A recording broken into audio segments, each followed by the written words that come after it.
3월 25일 금요일 아침 기도에 오신 여러분을 환영합니다. 오늘 우리가 함께 나눌 말씀은 레위기 14장 33절에서 53절까지 말씀입니다. 함께 말씀 읽도록 하겠습니다. 여호와께서 모세와 아론에게 말씀하여 이르시되 내가 내게 기업으로 주는 가나안 땅에 너희가 이를 때 너희 기업의 땅에서 어떤 집에 나병 색점을 발생하게 하거든 그 집 주인은 제사장에게 가서 말하여 알리기를 묻은 색점이 집에 생겼다 할 것이요 제사장은 그 색점을 살펴보러 가기 전에 그 집 안에 있는 모든 것이 부정을 면하게 하기 위하여 그 집을 비우도록 명령한 후에 들어가서 그 집을 볼지니 그 색점을 볼 때에 그 집 벽에 푸르거나 붉은 무늬의 색점이 있어 벽보다 우묵하면 제사장은 그 집 문으로 나와 그 집을 이래 동안 폐쇄하였다가 이래 만에 또 가서 살펴볼 것이요 그 색점이 벽에 퍼졌으면 그는 명령하여 색점 있는 돌을 빼내어 성밖 부정한 곳에 버리게 하고 또 집안 사방을 긁게 하고 그 긁은 흙을 성밖 부정한 곳에 쏟아버리게 할 것이요 그들은 다른 돌로 그 돌을 대신하여 다른 흙으로 집에 발을 지니라. 돌을 빼내며 집을 긁고 고쳐 바른 후에 색점이 집에 재발하면 제사장은 또 가서 살펴볼 것이요 그 색점이 만일 집에 퍼졌으면 악성 나병인즉 이는 부정하니 그는 그 집을 헐고 돌과 그 제목과 그 집의 모든 흙을 성밖 부정한 곳으로 내어갈 것이며 그 집을 폐쇄한 날 동안에 들어가는 자는 저녁까지 부정할 것이요 그 집에서 자는 자는 그의 옷을 빨 것이요 그 집에서 먹는 자도 그의 옷을 빨 것이니라. 그 집을 고쳐 바른 후에 제사장이 들어가 살펴보아서 색점이 집에 퍼지지 아니하였으면 이는 색점이 나은 것이니 제사장은 그 집을 정하다 하고 그는 그 집을 정결하게 하기 위하여 새 2마리와 백항목과 홍색실과 우슬초를 가져다가 그 새 하나를 흐르는 물 위 질그릇 안에서 잡고 백향목과 우슬초와 홍색실과 살아있는 새를 가져다가 잡은 새의 피와 흐르는 물을 찍어 그 집에 7번 뿌릴 것이요 그는 새의 피와 흐르는 물과 살아있는 새와 백향목과 우슬초와 홍색실로 집을 정결하게 하고 그 살아있는 새는 성박들에 놓아주고 그 집을 위하여 속죄할 것이라. 그러면 정결하리라. 아멘. 오늘 본문은 곰팡이로 인해 부정해진 집의 정결에 관한 내용을 기록하고 있습니다. 하나님께서는 모세와 아론을 통해 이스라엘 백성들에게 말씀하십니다. 만약 하나님께서 기업으로 주시는 땅 가나안 땅에서 지낼 때 어떤 집에 곰팡이가 발생하면 집주인은 제사장에게 알려야 합니다. 그리고 집주인을 통해 어떤 집에 곰팡이가 발생했다는 소식을 들은 제사장은 집안에 있는 모든 것이 부정하다 판단되지 않도록 먼저 집을 비우라고 명령합니다. 집안에 있는 모든 것이 제거된 후 제사장은 집으로 돌아가서 곰팡이를 살펴봅니다. 만약 곰팡이가 푸르거나 붉은 무늬의 색점이 있고 그것이 벽보다 우묵하면 그 집을 7일 동안 폐쇄하고 7일 후에 다시 살펴봅니다. 만약 그때 곰팡이가 벽에 번졌다면 제사장은 색점이 있는 돌을 빼내서 성밖 부정한 곳에 버리게 하고 집안 사방 벽에 칠해져 있던 흙도 긁어내어 성밖 부정한 곳에 버리게 합니다. 그리고 그 자리에 새로운 돌과 새로운 흙을 채워 넣어서 보수하도록 합니다. 이와 같은 조치가 있은 후 제사장이 다시 그 집을 방문해서 곰팡이가 퍼지지 않는다면 제사장은 그 집이 정하다고 판단합니다. 그리고 이를 위해 정결 예식을 진행하게 됩니다. 그런데 만약 조치가 있었음에도 불구하고 다시 곰팡이가 발견되면 제사장은 다시 그 집을 방문해서 살펴봅니다. 그리고 곰팡이가 다시 집에 퍼졌다면 제사장은 그것이 부정한 악성 곰팡이로 판단하고 그 집을 헐고 돌과 제목과 집의 모든 흙을 성밖 부정한 곳으로 가져가게 합니다. 뿐만 아니라 곰팡이가 발생하고 진단을 위해 집을 폐쇄했던 기간 동안 혹시라도 그 집에 들어간 자들이 있었다면 저녁까지 부정하게 하고 집에서 잠을 잤거나 음식을 먹은 자들이 있다면 그들은 옷을 빨아야 했습니다. 오늘 본문은 단순히 집을 청결하게 하는 관리 방법이나 혹은 집을 유지보수하기 위한 노하우가 기록된 본문이 아닙니다.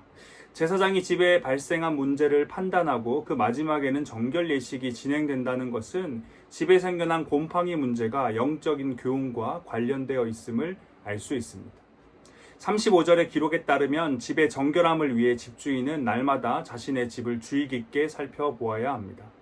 눈에 띄지 않는 구석구석을 살펴보며 곰팡이가 생기진 않았는지 점검하고 혹시라도 문제가 생겼다면 제사장에게 알려야 했습니다. 하나님께서 집의 정결함까지 요청하신 것은 이스라엘 백성들이 성전에서 제사를 드릴 때뿐만 아니라 집 밖에서 할 일을 하며 시간을 보낼 때뿐만 아니라 집에 돌아와서 휴식을 취하며 가족과 보내는 그 시간까지 하나님께서는 정결하길 원하신다는 그 사실, 이것을 잊지 않고, 그래서 이스라엘 백성들의 삶 전체가 어느 순간도 빠짐없이 항상 하나님 앞에서 정결하길 원하셨기 때문입니다.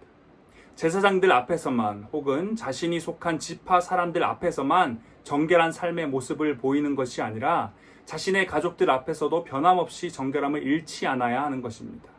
성도 여러분, 성도인 우리는 우리가 어느 곳에 있든 누구를 만나든 변함없이 정결함을 잃지 말아야 합니다. 교회에서뿐만 아니라 가장 가깝고 편한 관계인 가족과 함께 지내는 집에서도 우리는 정결함을 잃지 않아야 합니다. 오늘 본문에 따르면 하나님께서는 집안에 발생한 곰팡이로 인해 집이 부정해지는 것을 제사장의 판단을 기준으로 삼고 있습니다. 36절입니다. 제사장은 그 색점을 살펴보러 가기 전에 그 집안에 있는 모든 것이 부정을 면하게 하기 위해 그 집을 비우도록 명령한 후에 들어가서 그 집을 볼지니. 36절의 말씀을 바꿔 말한다면 실제로 곰팡이가 집안에 발생했지만 집뿐만 아니라 집안의 물건들이 부정하게 되는 것은 제사장의 판단이 있고 난 후입니다. 곰팡이가 발생한 상황만 놓고 본다면 곰팡이와 가까이 있던 물건들이 부정하다 생각될 수도 있지만 그것은 제사장이 부정하다 판단하기 전에는 틀린 생각입니다. 여기서 우리는 무엇을 정결함의 기준으로 삼아야 하는지 알 수 있는데요. 그것은 제사장의 판단, 다시 말해 하나님의 판단, 곧 하나님의 말씀입니다. 하나님께서는 정결하다, 부정하다 판단하실 때 제사장의 판단을 기준으로 삼을 것을 명하셨습니다. 눈에 보이는 상황이나 과거의 경험, 합리적이고 논리적인 판단에 따라서가 아니라 하나님의 말씀만을 기준으로 정결함을 판단하라 말씀하십니다. 하나님께서는 하나님의 말씀으로 판단할 때 부정한 것이 있다면 철저하게 그것을 제거하라 말씀하십니다. 이미 본문의 내용을 통해 확인했듯이 하나님께서는 제사장들을 통해서 집에 발견된 곰팡이를 제거하기 위해 철저한 제거 그리고 확인의 과정을 거치도록 하셨습니다. 잘 살고 있던 집에서 곰팡이가 발견되면 집안의 모든 가구와 물건들을 빼내야 했습니다. 최소 일주일의 시간 동안 집은 폐쇄되어야 했고 만약 곰팡이가 퍼졌으면 돌을 빼내고 집안 사방의 흙을 긁어낸 후 새돌과 새흙으로 집을 보수해야 했습니다. 그리고 그렇게 했음에도 또다시 곰팡이가 발견되면 그때는 집을 허물어야 했습니다. 물론 이것은 집안에서 발견된 악성 곰팡이로 인해 심각한 질병에 노출되는 것을 막기 위한 목적도 있지만 앞서 말씀드린 것과 같이 하나님께서는 이런 규례를 통해 이스라엘 백성들에게 영적인 가르침, 즉 정결함에 관한 가르침을 주고자 하셨습니다. 정결함을 잃지 않기 위해 집을 허무는 것을 보면서 그들은 정결하다는 게 하나님의 백성, 성도로 부름받은 그들에게 어떤 의미가 있는지 깊이 되새기게 되었을 겁니다. 사랑하는 대학교의 성도 여러분, 우리에게 정결함을 잃지 않는 것이 어느 정도의 가치가 있는 건지, 우리 인생에서 그것이 얼마나 중요한 것인지 한번 돌아보길 원합니다. 하나님께서는 이스라엘 백성들을 향해 정결함을 잃지 않기 위해서 잘 살고 있던 집에서 모든 가구와 물건들을 꺼내고 일주일 동안 집을 폐쇄하고 심지어 집을 허물 수도 있어야 한다 말씀하십니다. 집은 옷과 음식과 더불어 인간이 살아가는 데 꼭 필요한 가장 기본적인 요소입니다. 그런데 하나님께서는 그런 필수 요소인 집보다도 정결함을 잃지 않는 것이 더욱 중요하다 말씀하고 계십니다. 이것은 성도가 정결함을 잃지 않기 위해 어느 정도의 각오를 해야 하는지 잘 보여줍니다. 오늘날 우리가 살아가는 세상, 하나님을 믿지 않는 자들은 의와 식 그리고 주를 위해 정결함을 포기하고 온갖 부정을 행하며 살아갑니다. 하지만 오늘 본문을 통해 하나님께서는 정반대의 요청을 하고 계십니다. 정결함을 위해 집을 무너뜨려라.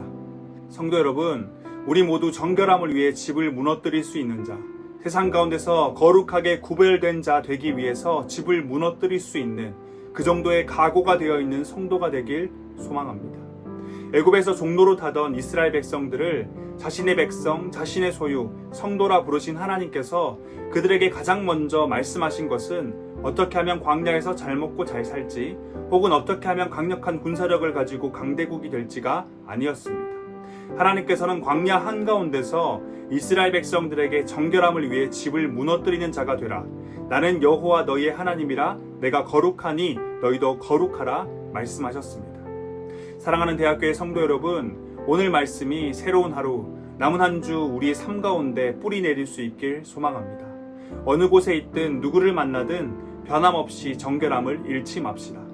우리의 정결함의 기준은 다른 무엇이 아닌 오직 하나님의 말씀뿐임을 기억하길 원합니다. 또한 정결함을 위해 집을 무너뜨릴 수 있는 자가 되길 소망합니다.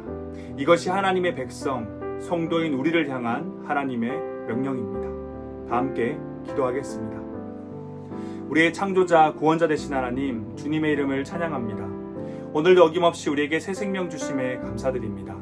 사랑하는 하나님, 어느 곳에 있든 누구를 만나든 변함없이 정결함을 잃지 않길 원합니다. 언제나 하나님의 말씀만을 기준으로 삼으며 우리의 삶의 모든 영역을 구석구석 살피며 정결함을 잃은 부분은 없는지 확인하는 자가 되길 소망합니다.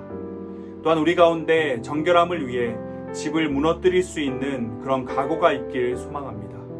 성도이기에, 하나님의 백성이기에 정결함을 우리 인생의 가장 중요한 가치로 삼고 살아갈 수 있길 원합니다. 성령 하나님, 오늘 본문 말씀을 통해 우리에게 말씀하시는 하나님의 이 명령 앞에 기쁨으로 담대히 순종할 수 있는 힘을 허락하여 주시길 기도합니다. 그래서 이 땅에 우리의 삶이 하나님의 백성다운 성도다운 삶이 되길 소망하며 우리의 구원자, 삶의 이유 다시 오실 예수 그리스도의 이름으로 기도드립니다.